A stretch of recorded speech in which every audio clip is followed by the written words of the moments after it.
Hello friends, medieval history को शुरू करते समय हमने पहली ही वीडियो में इस बात को समझा था कि हर्षा का रूल एंड हो जाने के बाद नॉर्थ इंडिया में एक पॉलिटिकल कंफ्यूजन की स्थिति हो चुकी थी और ये पॉलिटिकल कंफ्यूजन काफी लंबे समय तक रहा। लेकिन फिर भी हम लोग ये बात कह सकते हैं कि 730 एडी से लेकर 1036 एडी तक नॉर्थ इंडिया में जो सबसे डोमिनेंट पावर थी वो थी गुर्जर प्रतिहारों की। लेकिन जब गुर्जर प्रतिहारों की पावर डिक्लाइन होने लगी तो उस समय नॉर्थ इंडिया में एक नई वॉरियर क्लास इमर्ज हुई। इस वॉरियर क्लास को कहा गया राजपूत्स। राजपूत कौन थे, कहां से आए थे, इनका ओरिजिन क्या था, इस सब को लेकर काफी सारी मिस्ट्री और कंट्रोवर्सी जुड़ी हुई है। जब भी हम लोग इनके ओरिजिन को पढ़ना चाहते हैं तो हमारे सामने 3 थ्योरीज आती हैं। पहली थ्योरी है अग्निकुल थ्योरी, जो हमें 11वीं सेंचुरी अग्निकुल लेजेंड में देखने को मिलती है। इसमें कहा गया है कि ऋषि वशिष्ठ ने एक यज्ञ परफॉर्म किया था, जिस यज्ञ से 4 राजपूत क्लैंस प्रोड्यूस हुई थी। ये 4 राजपूत क्लैंस थी प्रतिहार, सोलंकी जिन्हें चालुक्यास भी कहा जाता है, परमार्स जिन्हें बाद में पवार कहा गया,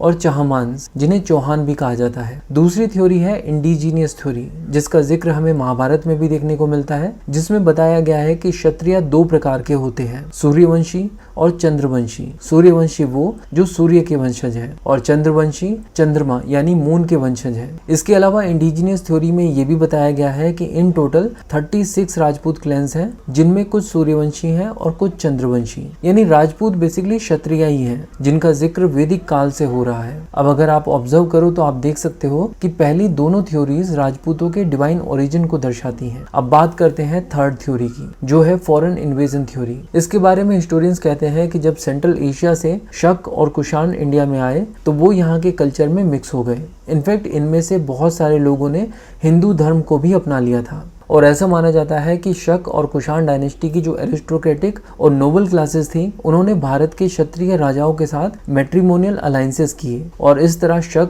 कुषाण और क्षत्रिय रेस आपस में मिक्स हो गई और इसी से निकले राजपूत्स। इसके अलावा फॉरेन इन्वेजन थ्योरी ये भी कहती है कि ये राजपूत गुर्जर प्रतिहारों के रूल के दौरान उनके वास्ट टेरिटोरियल एरिया को एडमिनिस्टर करते थे एज फ्यूडल लॉर्ड्स। हिस्टोरियंस इस थर्ड थ्योरी पर ज्यादा बिलीव करते हैं और इसके बेस पर यह कहा जा सकता है कि राजपूत्स गुर्जर प्रतिहारों के फ्यूडल लॉर्ड्स के वंशज थे, यानी डिसेंडेंट्स थे। और इनके बारे में खास बात यह है कि ये बहुत ही ज्यादा ब्रेव हुआ करते थे और अपनी आन बान और शान के लिए किसी से भी लड़ सकते थे। युद्ध इनके लिए एक स्पोर्ट्स एक्टिविटी से ज्यादा नहीं था। इसके अलावा इनके बारे में दूसरी खास बात यह है कि ये हिंदू धर्म में मानते थे और इन्हें हिंदू धर्म के सबसे स्ट्रॉन्गेस्ट डिफेंडर के रूप में देखा जाता है। इस्लामिक इन्वेडर्स से हिंदू मंदिरों और श्राइन्स को बचाने के लिए इन्होंने बहुत लंबे समय तक संघर्ष किया है और इसीलिए इन्हें चैंपियंस ऑफ हिंदुइज्म भी कहा जाता है। हिस्टोरियंस कहते हैं कि क्योंकि ये एक वॉरियर क्लास थी और क्योंकि वैदिक कल्चर में वॉरियर्स को क्षत्रिय वर्ण में क्लासिफाई किया गया था, इसीलिए राजपूत के मिक्स्ड ओरिजिन होने के बावजूद इन्हें क्षत्रिय वर्ण में इंक्लूड कर लिया गया। इससे हमें उस समय के बारे में एक और इम्पोर्टेंट पॉइंट मिलता है और वो ये कि उस समय तक हिंदू धर्म में वर्ण व्यवस्था अभी भी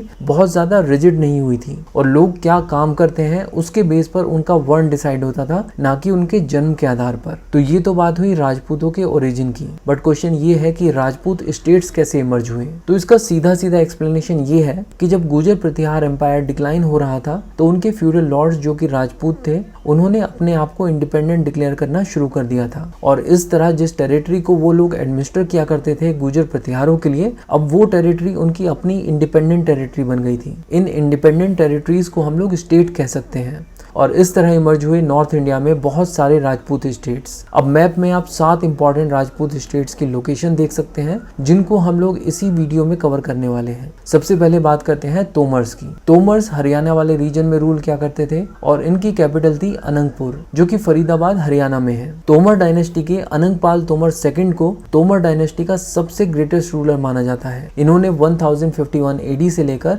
1081 एडी तक रूल किया। माना जाता है कि अनंगपाल तोमर डायनेस्टी के 16th रूलर थी। शायद इस लिस्ट में उन रूलर्स को भी शामिल किया गया है जो कि गुर्जर प्रतिहारों के समय में फ्यूडेटरीज थे। अब क्योंकि इन्हें हम अनंगपाल तोमर सेकंड कह रहे हैं तो इससे ये बात भी क्लियर हो जाती है कि इन्हीं की डायनेस्टी में इनसे पहले अनंगपाल तोमर नाम के एक और रूलर हुए होंगे। तो वो जो पहले अनंगपाल तोमर थे, उन्होंने ही अनंगपुर को अपनी कैपिटल के रूप में स्टैब्लिश किया था। इसका मतलब ये हुआ कि अनंगपुर एक बहुत ही लंबे समय तक तोमर डायनेस्टी की कैपिटल थी। इनफैक्ट जब ये लोग गुर्जर प्रतिहारों के यहाँ पर फ्यूडेटरी थे तब भी इनका बेस अनंगपुर ही था। अब बात करते हैं अनंगपाल तोमर द सेकंड की, जिन्हें तोमर डायनेस्टी का सबसे पावरफुल रूलर माना जाता है। इन्होंने ही दिल्ली को फाउंड किया था और दिल्ली को अपनी कैपिटल बनाया। इन्होंने दिल्ली में एक किला बनवाया जिसे कहा गया लाल कोट। कोट का मतलब है किला, और क्योंकि ये रेड स्टोन से बना हुआ था इसीलिए इसे लाल कोट कहा गया। इसी किले को बाद में पृथ्वीराज चौहान ने रिनोवेट करवाया और इसका नाम बदल कर दिया किला राय पिथौरा, क्योंकि पृथ्वीराज चौहान को राय पिथौरा भी कहा जाता है। तो आज की डेट में इस किले को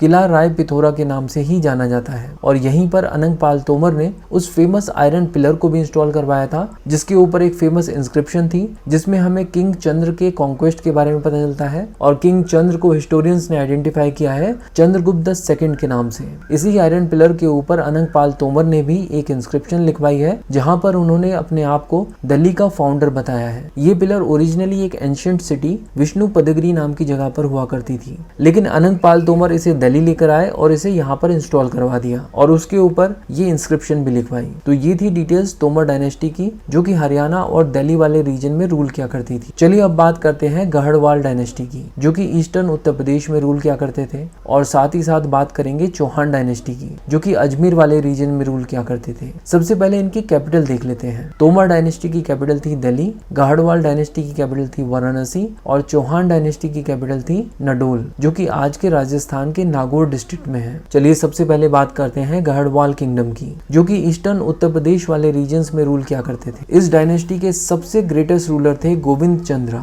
जिन्होंने 1114 एडी से लेकर 1155 एडी तक रूल किया। इन्होंने तोमर्स पर अटैक करके दिल्ली को कैप्चर किया और साथ ही साथ इन्होंने अपनी बाउंड्रीज को बिहार के मुंगेर तक एक्सटेंड कर दिया। इस तरह गढ़वाल किंगडम अब बिहार के मुंगेर से लेकर दिल्ली तक एक्सटेंड हो चुका था। और अपने इस टेरिटोरियल एरिया को एडमिनिस्टर करने के लिए इन्होंने दो कैपिटल्स बनवाई, पहली कन्नौज में और दूसरी वाराणसी में। लेकिन इनकी जो मेन कैपिटल थी वो थी कन्नौज। लेकिन इनका रूल एंड हो जाने के बाद गढ़वाल किंगडम वापस से श्रिंक हो गया और इनकी बाउंड्रीज ईस्टर्न यूपी तक ही सिमट कर रह गई। ऐसे में अब इनकी एक ही कैपिटल रह गई और वो थी कन्नौज। अब बात करते हैं चौहान डायनेस्टी की। चौहान डायनेस्टी के ग्रेटेस्ट रूलर थे विग्रहराज चौहान, जिन्होंने 1150 एडी से लेकर 1164 एडी तक रूल किया। इन्होंने अपने रूल की शुरुआत नागौर वाले रीजन से की थी, लेकिन एक के बाद एक अपने आसपास के रूलर्स को हराते हुए इन्होंने अपने टेरिटोरियल एरिया को अजमेर और चित्तौड़गढ़ तक एक्सटेंड कर दिया और अपनी कैपिटल अजमेर में शिफ्ट कर दी। उस समय अजमेर को अजय मेरू कहा गया था। विग्रहराज चौहान ने अजमेर और चित्तौड़गढ़ को कैप्चर करने के बाद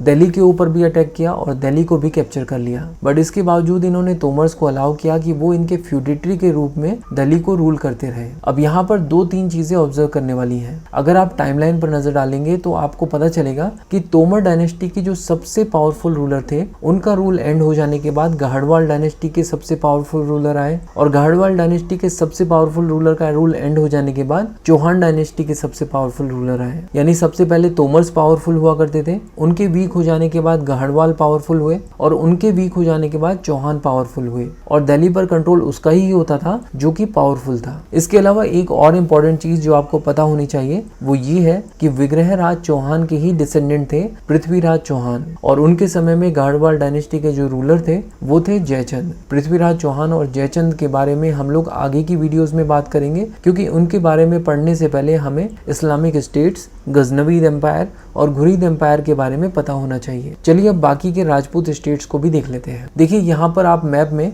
मेवाड़ रीजन को देख सकते हैं। यहाँ पर जो राजपूत रूलर्स थे वो थे गोहिलाज। इसके बाद आप मालवा रीजन को भी देख सकते हैं। इस रीजन में राजपूत रूलर परमार्स का रूल हुआ करता था। बुंदेलखंड वाले रीजन में चंदेल्स का रूल हुआ करता था और गुजरात वाले रीजन में सोलंकीज का रूल हुआ करता था, जिन्हें चालुक्यास ऑफ गुजरात भी कहा जाता है। तो ये थी डिटेल्स राजपूत स्टेट्स की। यूपीएससी के लिए इंडिया की history, Indian polity, Indian economy और इंडियन ज्योग्राफी के लिए बुक्सतावा की प्लेलिस्ट को फॉलो कीजिए। Thank you so much for watching and supporting बुक्सतावा।